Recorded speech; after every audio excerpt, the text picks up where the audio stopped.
So Nancy, your documentary is inspired by Glenn Frankel's book, and I would like to know what impressed you the most about his work that inspired you to make this documentary. Glenn has written a number of books that takes a look at a specific film and then puts it in the context of when and how that film was made. So he puts it on a larger canvas, which is something that I have done in the past with my own work. I had read his books on the Searchers and his book on High Noon, and I was interested in doing a film on one of those. At the same time we were talking about that, this new book came out on Midnight Cowboy, and I had literally just read the review of it in the New Yorker, and I said to Glenn, I'm sure someone has already come to you about that, and he said no. So I said, that's the one I want. And do you think that the difficult time we are living between the war, climate change, energetic crisis can help filmmakers to find a new way to approach movies like it happened in the 60s with Midnight Cowboy? You know, I think that it's always important to think about the time that we're in when we look at a movie, and particularly a movie that lasts, particularly a movie that has lived on for many years, to think about why that movie has had the impact it has. I think it's always important to look at the context. Nothing gets made in a vacuum, right? So I think the time we're in now, which is also very disruptive, and there's a lot of change, actually does remind us of the 60s. I think people have thought about it. I think it's one reason that people continue to look at a movie like Midnight Cowboy. In 1994, John Schlesinger said that at the time, during the 90s, a movie like Midnight Cowboy couldn't be made anymore. Do you feel the same for today? A movie like that, today with all the politically correct, can be a movie that a producer would like to do? It's a really good question. I think prior to this period where we were so concerned about political correctness, the movie could have been made.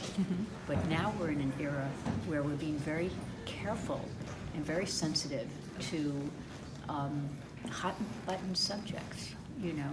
So we are, everybody is I think unfortunately treading very lightly when they deal with issues like this. So I think you're correct that it would be hard to make this movie today.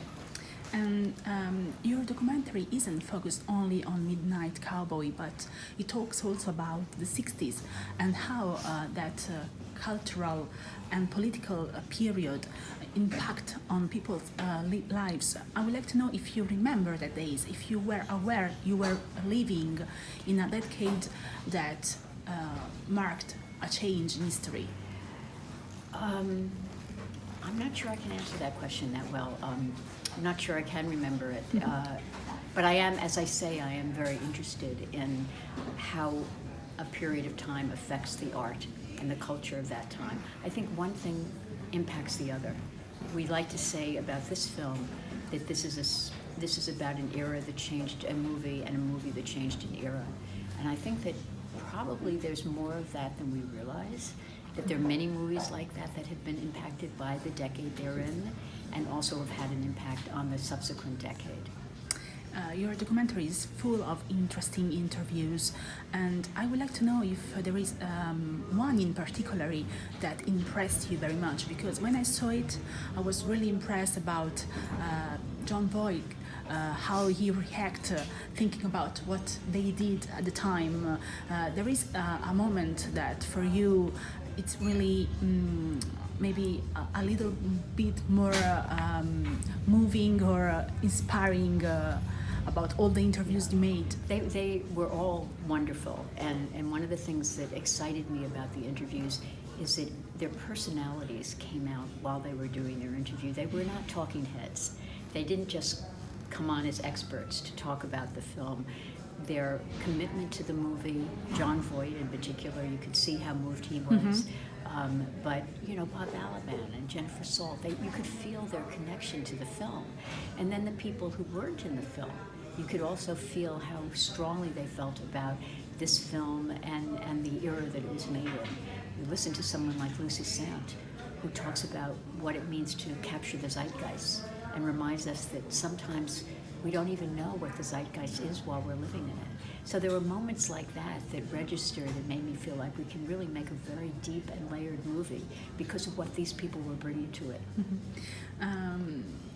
We are living in a really strange moment for the industry, for the movie industry. For example, Italy is living a really a crisis because people don't go anymore to cinema here. In your opinion, a movie festival like this, which is the essence today? I mean, you are here with your documentary. What it means to you to have the chance to share your work with an audience? It means the world. I mean, there's no more wonderful place to be than the Venice Film Festival. First of all, it's a huge honor to have been given our world premiere at the Venice Film Festival. But the people who come to this festival and the people who organize this festival are such, excuse me, they so love film. Do you want me to start over? No. They love film, and they remind us how much the world loves film. There's such a history here. So I am really honored to be a part of that history. I would like to ask you, how did you work visually on the documentary? Because we saw the interviews and then some frame from the movies and also footage from the 60s, and you used amazing songs that I sang when I was looking at your documentary. I would like to know, how did you work on this aspect? How did it all come together? Yes. You know, it's like having a conversation with somebody. You begin to talk about one thing, and then you move on to something else, and then you move on to something else, and you suddenly think about it's free association.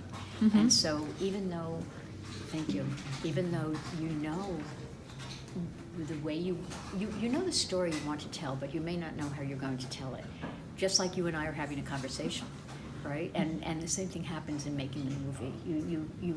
The story unfolds while you're in the edit, with a wonderful editor, by the way, I work with, named Anthony Rapoli, and we just keep going back and forth, and before we know it, it has happened. It's magical, actually.